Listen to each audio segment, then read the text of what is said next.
Quelle est l'image que vous avez de vous-même? Quels sont les mots et les pensées que vous utilisez fréquemment pour décrire votre vie, votre situation actuelle? Il est dit, construisez des châteaux, ne creusez pas des tombes.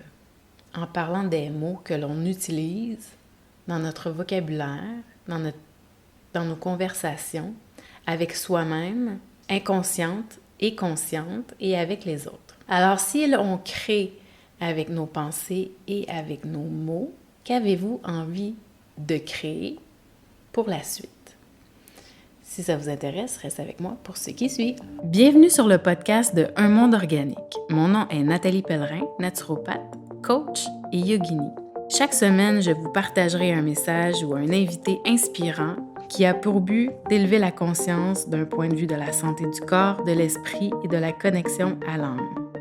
Bonjour tout le monde, je suis tellement heureuse de vous retrouver aujourd'hui pour ce premier épisode de podcast depuis un moment. J'ai décidé de prendre une pause pendant l'été et me voici de retour avec vous. J'espère que vous avez bien profité de l'été, que vous continuez d'en profiter et j'espère que vous avez pu vous reposer et avoir beaucoup de plaisir. Alors, aujourd'hui, j'ai envie de vous parler du pouvoir des mots, du pouvoir des mots, du discours, en fait, du discours qui se dit autant vibratoire avec des paroles que le discours vibratoire avec des pensées qui résultent, en fait, de l'image de soi. Qu'est-ce que je veux dire par là? C'est, par exemple, quelles sont vos pensées par rapport à vous-même en lien avec votre corps? Quelles sont vos pensées en lien avec vos finances? Quelles sont les premières pensées qui vous viennent à l'esprit lorsque vous pensez à vos relations de travail, à votre environnement où vous habitez, à vos relations avec vos enfants, avec votre conjoint, avec vos partenaires de travail? Quelles sont les pensées lorsque vous vous regardez dans le miroir, à votre relation à votre situation, quelle qu'elle soit actuelle?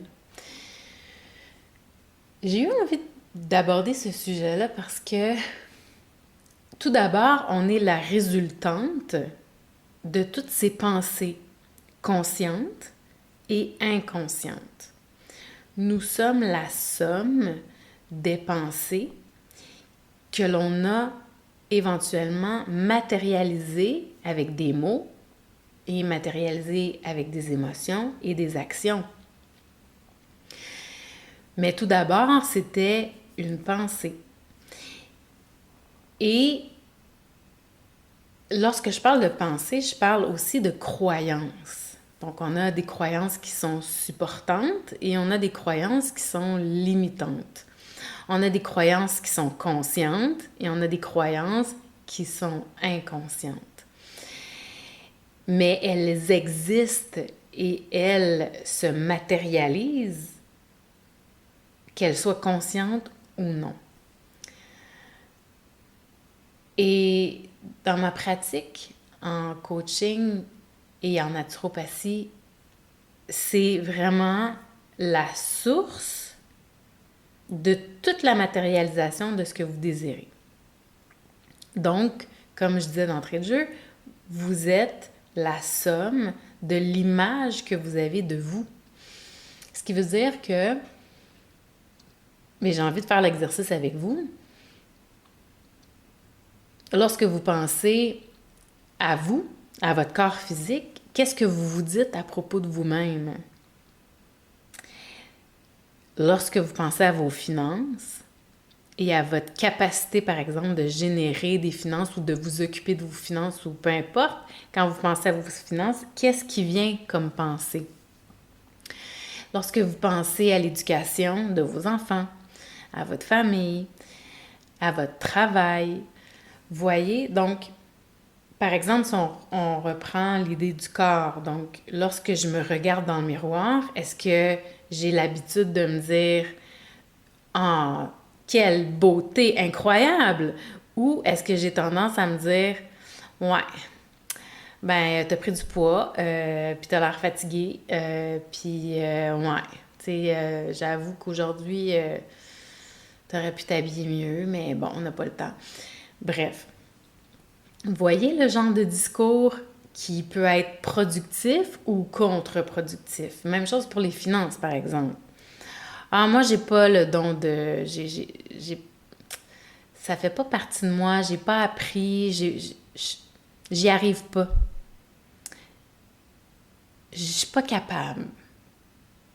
Ça fait pas partie de mes capacités ou de mes talents que de générer de l'argent, m'occuper de mes finances ou mes placements ou créer un nouveau projet, mettre à terme un nouveau projet. Par exemple, parce que vous avez eu l'idée d'écrire un livre, puis vous avez pas encore eu cette opportunité-là de vous asseoir pour l'écrire. Alors, tout à coup, parce que vous n'avez pas été capable de vous asseoir pour l'écrire, parce que possiblement qu'il y a des croyances limitantes et peut-être même inconscientes dans votre tête qui, justement, vous ne supportent pas à vous asseoir pour écrire votre livre, par exemple. Et là, tout à coup, vous voyez que comme vous ne mettez pas rien en place, ah, mais ça fait pas partie de mes talents. Moi, je suis pas faite pour écrire. Mais finalement, vous êtes peut-être même jamais assise pour peut-être écrire quelques lignes. Ou vous avez écrit quelques lignes et vous êtes découragé. Alors, vous voyez vos pensées et vos croyances par rapport à votre vie actuelle qui se résume à l'image que vous avez de vous et de la situation. C'est un discours interne. Et ce discours interne-là va toujours trouver des preuves qui vont confirmer que ce que vous vous dites, c'est vrai. Alors, c'est ça le danger, en fait.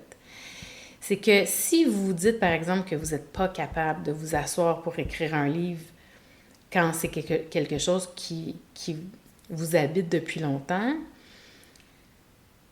donc, évidemment, plus que vous allez vous dire ça intérieurement, puis plus que vous allez trouver des preuves et que vous allez confirmer par vos comportements que c'est vrai. Alors, pour changer ce comportement-là, ces pensées-là, et justement pour intégrer une nouvelle perspective et de nouveaux comportements, alors ce sera, au lieu de vous confiner dans cette croyance-là qui vous limite, alors ce sera de demander justement à votre cerveau qui cherche toujours des preuves, comment je pourrais trouver le temps, comment je pourrais trouver l'environnement, comment je pourrais trouver le bon timing qui va me permettre de m'asseoir confortablement dans le silence, où c'est le meilleur moment de la journée pour moi de me concentrer pour justement me permettre, me donner tous les éléments qui vont me supporter à l'écriture de mon livre qui me tient tant à cœur. Et en posant ce genre de questions-là, au lieu de vous dire « Ah, j'y arriverai jamais » ou « C'est pas fait pour moi », donc en vous posant la question « Comment je peux », votre cerveau va trouver des stratégies. Et vous allez écouter ces stratégies-là. Donc, quand je dis votre cerveau, ça peut être votre cerveau, ça peut être votre intuition. Bref, vous allez avoir une réponse.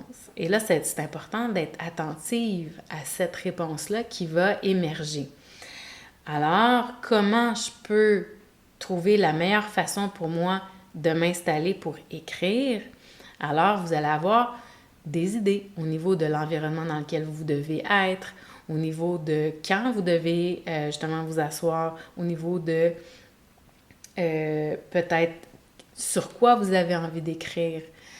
Alors, ça, c'est un exemple. Je pourrais vous donner d'autres exemples pour que ça soit encore plus facile de comprendre. Par exemple, si vous vous dites, j'ai envie de courir un marathon. Donc, évidemment, vous avez deux options. Soit que vous vous dites, j'ai envie de courir un marathon et que vous ne posez pas vraiment d'action, que vous essayez de courir ici et là quand vous avez du temps, mais sans nécessairement vous engager à fond dans le projet. Alors évidemment, éventuellement, votre cerveau va trouver justement des preuves pour vous confirmer que c'est peut-être pas fait pour vous. Parce que de toute façon, vous manquez de temps ou vous n'avez pas ce talent-là ou peu importe les histoires que vous allez vous raconter. Donc, vous avez soit cette option-là ou vous pouvez aussi vous engager envers vous-même. Et là, c'est là que rentre en jeu la stratégie qui va vous permettre de vraiment aller vers ce marathon-là. Donc, si vraiment vous êtes sérieuse pour éventuellement faire le marathon de Montréal, par exemple, dans un an, en y pensant, déjà, vous commencez à créer cette idée-là. Ensuite de ça, vous allez en parler. Vous allez commencer à en parler positivement. Donc ça va vous aider à vous engager. Parce que là, si vous vous le dites intérieurement, vous ne vous engagez pas tant que ça. Mais si vous le dites à haute voix, avec des mots positifs, à votre entourage, à vos collègues de travail, alors vous venez de matérialiser tout à coup ce à quoi vous pensiez. Donc, une partie de la pensée qui devient de plus en plus réalisable et réaliste et matérialisable. Alors, vous voulez faire le marathon, vous le dites à haute voix. Donc, vous parlez à partir de votre intention de faire un marathon. Alors, comme vous l'avez dit à vos amis, à vos collègues, vous n'avez pas vraiment, vous avez toujours le choix, mais à l'intérieur de vous, il y a quand même cette fierté-là qui dit, je l'ai dit, donc je m'engage et je le fais. Donc, vous l'avez dit. Ensuite de ça, vous allez aller un peu plus loin dans la matérialisation de votre projet, de votre idée, de vos pensées.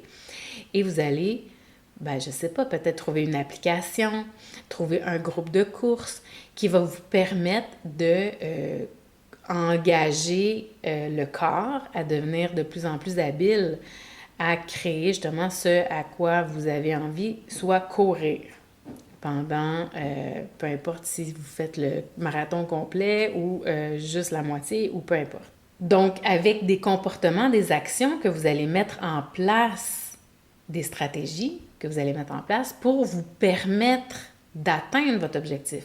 Donc, plus vous allez aller vers votre objectif et que vous allez y croire et que vous allez en parler positivement, plus que votre esprit, votre cerveau, votre esprit, votre intuition va trouver des preuves comme quoi vous êtes engagé et en train de réaliser ce projet-là qui vous tient à cœur.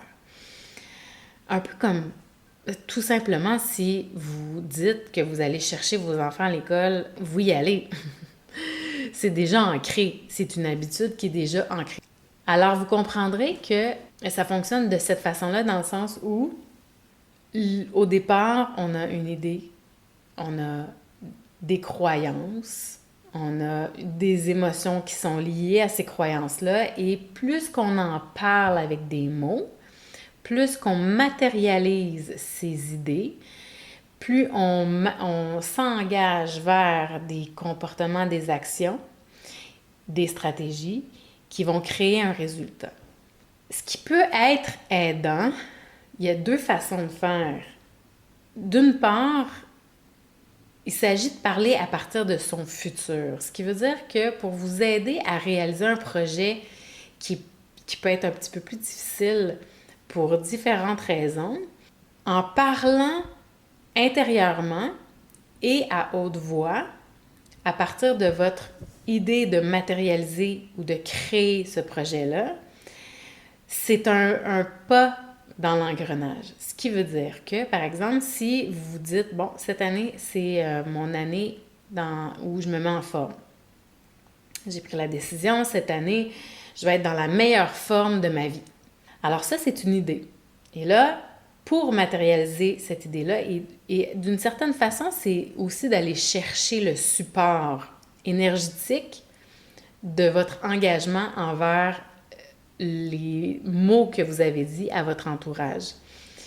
Il n'y a personne qui va vous dire éventuellement ben là, tu n'as pas été courir ton marathon. Ils vont sûrement vous demander par contre où est-ce que tu en es avec ton marathon ou où est-ce que tu en es justement avec ton projet de mise en forme. Si vous n'en parlez pas, ben il n'y a personne qui va le savoir, donc vous n'êtes pas vraiment engagé envers eux d'une certaine façon. Donc en étant engagé envers eux, ça vous permet non seulement de les informer, mais de vous informer aussi que vous êtes sur cette voie-là. Donc, par exemple, si vous êtes dans un repas avec des amis et tout à coup, et toi, qu'est-ce que tu fais de bon ces temps-ci? Ah, moi, ces temps-ci, entre autres choses, je prends soin de ma santé parce que mon objectif cette année, c'est vraiment d'être dans la meilleure santé de ma vie. C'est un état de fait. Vous allez être à la fin de l'année ou au cours de l'année dans la meilleure, vous y travaillez en tout cas, vous travaillez à être dans la meilleure forme à vie. Ici, le pouvoir des mots a deux actions en fait. Donc d'une part, c'est de vous engager envers les gens qui vous entourent, de vous engager envers vous-même, mais aussi de poser des actions en lien avec vos paroles. Si vous avez déjà émis en termes de paroles au niveau, dans un sens positif que vous voulez vous mettre en forme ou d'aller courir un marathon, éventuellement, les actions vont suivre vos paroles et votre projet. J'irai pas plus loin que ça aujourd'hui. Je voulais vraiment aller dans l'idée de les pensées créent et les paroles créent aussi. Et les paroles créent parce que lorsque mais les pensées aussi, là, parce que ça va assez ensemble, c'est le discours interne et externe.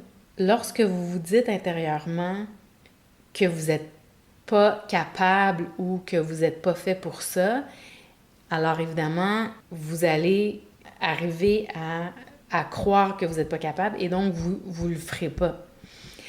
Toutefois, si vous décidez de changer ce discours interne-là et vous dire oui, j'ai toutes les capacités en moi, comment je peux y arriver? Et là, vous allez avoir une réponse. Et de cette réponse-là, de plus en plus, à chaque jour, en utilisant cette stratégie-là, je vais arriver à mes fins. En vous répétant ce genre de phrases-là qui vous supportent, ce genre de croyances-là qui vous supportent, vous allez créer quelque chose de nouveau. Un peu dans le même principe que vous avez deux options. Lorsque vous pensez, par exemple, que vous n'êtes pas en forme, bien, vous avez deux choix. Soit que vous pouvez le dire tout haut, que vous n'êtes pas en forme, et de rester inactive dans le « je suis pas en forme », ou d'attraper le « je suis pas en forme » et de le transformer en « j'ai envie de prendre soin de ma forme », par exemple. On va vraiment justement transposer le « je me trouve pas en forme » en « ben il y a des possibilités que je le sois ». Il n'en tient qu'à moi, mais il est temps que je change mon discours interne, il est temps que je change la façon dont je parle de moi-même aussi. Alors voilà, je voulais vous parler du pouvoir des mots et le pouvoir de la pensée. Évidemment, à la toute base de ça, c'est la conscience, c'est l'éveil de la conscience. Il s'agit ici d'être très observatrice de ce que l'on dit et de ce que l'on pense. Souvent, on ne s'entend pas penser puis on ne s'entend pas parler non plus. Mais si vous avez, par exemple, un projet, alors là, ça devient très important d'être très, très, très attentive à où votre énergie est dirigée. Et votre énergie est dirigée à partir de ce que vous pensez. Donc, si vous pensez positivement à propos de votre projet, votre énergie va être dirigée vers ce côté positif. Si à l'inverse, vous y croyez pas ou vous avez une opinion négative, évidemment, votre énergie va aller vers cette opinion négative-là de ce projet-là que vous essayez de mettre sur pied. Alors, ça va avoir un impact. Donc, tout d'abord, il s'agit de savoir ce que vous voulez, ce que vous désirez. Et une fois que vous savez ce que vous désirez, d'observer et vraiment de voir quelles sont les pensées que j'ai par rapport à la mise sur pied de ce projet-là, comment je me sens par rapport à ce projet-là et quels sont les comportements, l'environnement, les gens qui peuvent me supporter à mettre sur pied ce projet-là. Comment je peux agir, quels sont les comportements, quelles sont les actions que je peux mettre en place pour avoir le résultat désiré. Mais le résultat désiré va venir tout d'abord, la source vient tout d'abord de ce que vous pensez. Alors, je vous invite à faire cet exercice-là qui est vraiment sympathique et c'est vraiment de regarder tous les aspects de votre vie, votre santé, votre bien-être, votre travail, vos finances. Et c'est sûr que les éléments de votre vie que vous aimeriez changer, donc la première chose à faire, ça sera de vous demander quelles sont les pensées que j'ai en lien avec la situation actuelle, qu'est-ce que j'aimerais à la place et comment je peux justement changer cette croyance-là pour qu'elle me supporte, pour éventuellement la matérialiser avec des mots, avec des émotions, avec des actions, des stratégies, des environnements qui vont me supporter.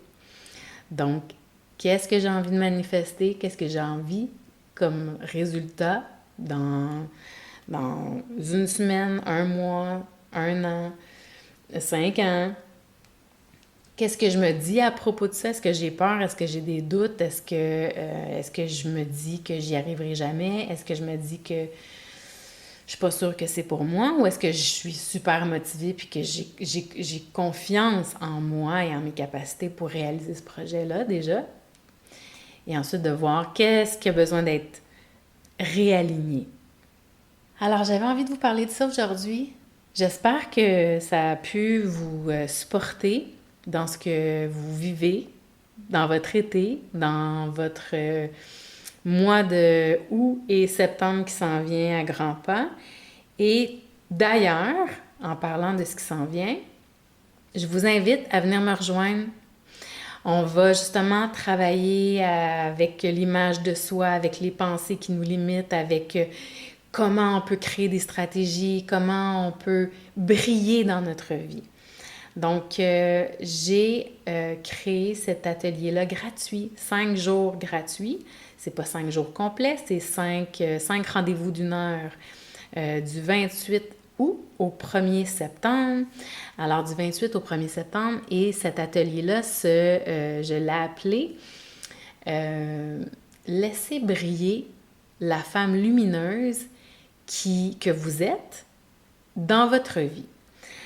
Alors, on va vraiment parler justement de cette image de vous-là qui existe en vous, mais que vous avez 2 options. Soit que l'image de vous, elle est terne, ou soit qu'elle brille. Alors, pour tous les recoins qui sont un peu ternes, on va aller mettre de la lumière sur ces petites ombres-là pour justement les propulser et laisser briller la femme lumineuse qui existe en vous. J'espère que vous allez venir me rejoindre. J'ai très hâte de vous voir d'ailleurs. Je suis vraiment heureuse de recommencer les podcasts. Ça me fait tellement plaisir de vous parler.